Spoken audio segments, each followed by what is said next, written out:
Amazon rain forest में पाए जाने वाले 3 खतरनाक जानवर जो दुनिया में कहीं नजर नहीं आते। नंबर 3, बुलेट एंट। दोस्तों, चूंटियों को तो आपने बहुत बार देखा होगा, लेकिन अमेज़न रेन फॉरेस्ट में पाई जाने वाली ये है बुलेट एंट, जो साइज में 4 सेंटीमीटर जितनी लंबी होती है।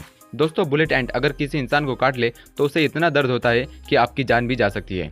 लोगों का मानना है कि बुलेट एंट के काटने पर जो दर्द होता है वो गोली लगने के बराबर का दर्द होता है, इसीलिए इसका नाम बुलेट एंट रखा गया है। Number 2, green anaconda. दोस्तों, ये ग्रीन एनाकोंडा दुनिया का सबसे बड़ा सांप है जो अमेज़न रेन फॉरेस्ट में रहता है। 30 फुट लंबा और 250 किलो वजनी ये एनाकोंडा जब अपना शिकार करता है तो अच्छे खासे बड़े जानवरों को भी निगल लेता है। हिरन से लेकर ये एनाकोंडा टाइगर को भी निगलने की ताकत रखता है। Number 1, glass frog. दोस्तों, बारिश के मौसम में आपने मेंढक को तो जरूर देखा होगा, लेकिन अमेज़न रेन फॉरेस्ट में मेंढक की एक ऐसी किस्म पाई जाती है जिसकी स्किन बिल्कुल ट्रांसपेरेंट होती है। इस मेंढक के पूरे ऑर्गन को आप आसानी से देख सकते हैं, यहाँ तक कि इसका धड़कता दिल और आर्टरीज को भी आप अपनी आंखों से देख सकते हैं। इन्फॉर्मेशन वाली वीडियोस के लिए चैनल को सब्सक्राइब करें।